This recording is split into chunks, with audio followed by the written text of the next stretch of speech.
जय जिनेन्द्र जी। श्रमण परंपरा अनुसार प्रभु महावीर के बड़े भ्राता नंदीवर्धन कुंडलपुर के राजा थे। वो जब प्रभु महावीर का निर्माण हुआ तब उपस्थित थे।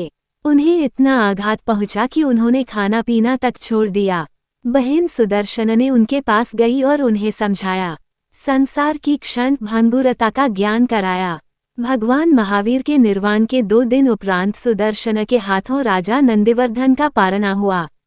भाई को स्नान आदि के उपरांत भोजन करवाकर तिलक आदि किया। वह दिवस कार्तिक शुक्ला द्वितीया का दिवस था। उस दिन का नाम भैया दूज पड़ा। भाई दूज हर साल कार्तिक शुक्ल पक्ष की द्वितीया तिथि को मनाया जाता है।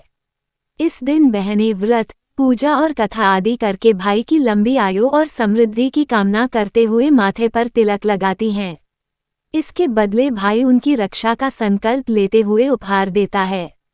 वैदिक परंपरा अनुसार भगवान सूर्य नारायण की पत्नी का नाम संज्ञा था। उनकी कोख से यमराज तथा यमुना का जन्म हुआ था। यमुना यमराज से बड़ा स्नेह करती थी। वो उससे बराबर निवेदन करती कि इष्ट मित्रों सहित उसके घर आकर भोजन करो। अपने कार्य में व्यस्त यमराज बात को टालता रहा।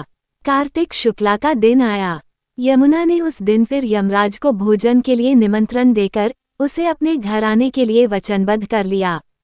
यमराज ने सोचा कि मैं तो प्राणों को हरने वाला हूँ, मुझे कोई भी अपने घर नहीं बुलाना चाहता। बहन जिस सद्भावना से मुझे बुला रही है उसका पालन करना मेरा धर्म है। बहन के घर आते समय यमराज ने नरक निवास करने वाले जीवों को मुक्त कर दिया।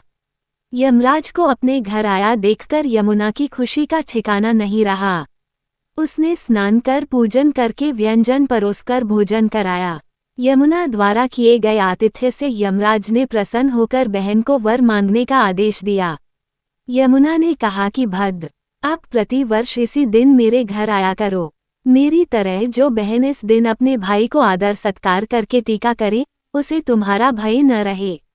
यमराज ने तथास्तु कहकर यमुना को अमूल्य वस्त्रभूषण देकर यमलोक की राह की। इसी दिन से पर्व की परंपरा बनी। ऐसी मान्यता है कि जो आतिथ्य स्वीकार करते हैं उन्हें यम का भय नहीं रहता। इसलिए भैया दूज को यमराज तथा यमुना का पूजन किया जाता है। इस त्योहार के साथ भगवान रामचंद्र का संबंध है। इसी दिन भरत ने खड़ाऊ प्रभु राम के चरणों में अर्पित किया और प्रभु श्रीराम का राजतिलक हुआ। अतः संपूर्ण भारतीय संस्कृति में भाईदूज पर्व का महत्वपूर्ण स्थान है। दीपावली पर्व का ये 5वां दिवस और अंतिम दिवस माना जाता है।